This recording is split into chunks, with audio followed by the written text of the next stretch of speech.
आज झारखंड के अंदर माननीय बाबूलाल जी के प्रदेश अध्यक्ष जी के नेतृत्व में आज के दिन और अभी 11 बजे से लेकर के एक दिवसीय धरना 513 प्रखंडों में हो रहा है। आप लोग पता है कि झारखंड जब से बनी है तब से लेकर आज तक में 2 बार ऐसा समय आया है जिस पर भ्रष्टाचारियों का पकड़ झारखंड के अस्मिता पर आ गया। एक मधु कोड़ा का और वर्तमान में जो पिछली सरकार बनी है कांग्रेस और झारखंड मुक्ति मोर्चा के गठबंधन पर, इस सरकार जिस दिन से जन्म ली है उस दिन से भ्रष्टाचार के नए नए आयाम गढ़ना शुरू कर दिया।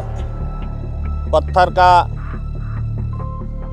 खनन में जिस तरह से भ्रष्टाचार व्याप्त हुआ, सरकार के राजस्व में घाटा लगा और भारतीय जनता पार्टी ने बुलंदी से आवाज़ उठाई। परिणाम क्या हुआ कि ईडी का नज़र इस आवाज़ पर गया और ईडी ने कार्रवाई की।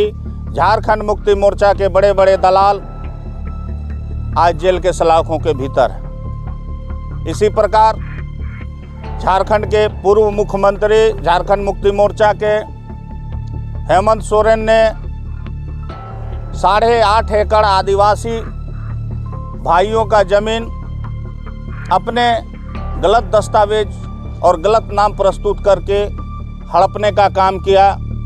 परिणाम है ईडी की नज़र उस पर पड़ी और पूर्व मुख्यमंत्री आज झारखंड के जेल में बंद है।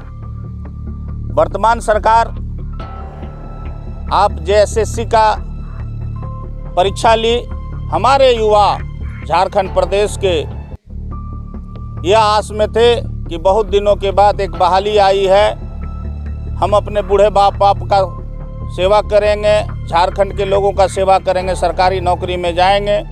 आपने देखा सरकार के नाक के नीचे विधानसभा में रहने वाले पदाधिकारी सरकार के इशारे पर क्वेश्चन पेपर लीक की और पटना में क्वेश्चन पेपर बिकता हुआ पाया गया। उसकी भी जांच एसआईटी के माध्यम से किया गया सरकार के द्वारा, जिसके अंदर 12-15 लोग जेल के अंदर चले गए हैं। लेकिन भारतीय जनता पार्टी मांग करती है कि उसकी सीबीआई जांच होनी चाहिए। जब तक सीबीआई जांच नहीं होगी, एसआईटी सरकार के द्वारा गठित की गई है टीम, इस पर लिपापोती करने का सरकार प्रयास कर रही है। इसलिए इसका दूध का दूध और पानी पानी तब हो सकता है जब झारखंड में सीबीआई जांच इस मुद्दे को करे। आज एक तरफ चंपई सोरेन मुख्यमंत्री हैं हमारे राज्य के, 3.5 करोड़ जनता ये सास में थे क्या मुख्यमंत्री, पूर्व मुख्यमंत्री जेल चले गए हैं, एक आदिवासी का बेटा फिर मुख्यमंत्री हुआ है, गरीब का कल्याण होगा।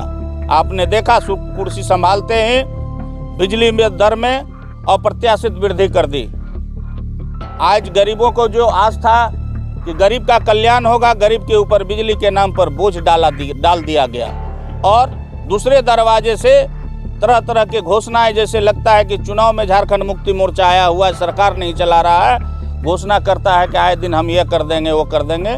लेकिन रोज दिन प्रतिदिन ये सरकार झारखंड के लोगों का खून चूसने का काम कर रही है। पिछले दिनों बालू का देखा आपने क्या घोटाला था। यहाँ के लोग आवास बनाने के लिए तरस गए थे। एडवांस में जो अग्रिम मिला था उस अग्रिम को लेकर के वो घर नहीं बना पा रहे थे। कारण था कि बालू का लूट मचा हुआ था और सरकार के जो चुनिंदे अफसर थे, शासन के लोग थे, पुलिस पदाधिकारी था और इस लूट में शामिल था। 5,000 से लेकर के 8,000 सेफ्टी ट्रैक्टर का जो फ्री में बालू मिलता था गरीब को, वो बालू ये सरकार ने 8,000 तक बिकवाई है। इस तरह के कई एक मुद्दे हैं जो इस धरातल पर नहीं है।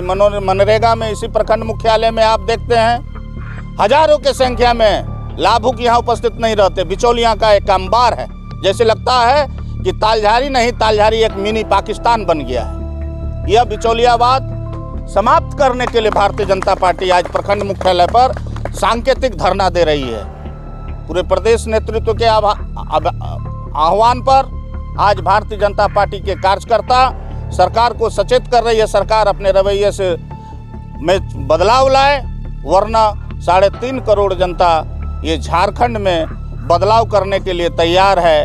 अभी एक पूर्व मुख्यमंत्री जेल गए हैं, दूसरे की भी विदाई तय है और झारखंड में भ्रष्टाचार मुक्त शासन आए, इसके लिए भारतीय जनता पार्टी 3.5 करोड़ जनता के साथ कंधे से कंधा मिला करके आवाज़ उठा रही है और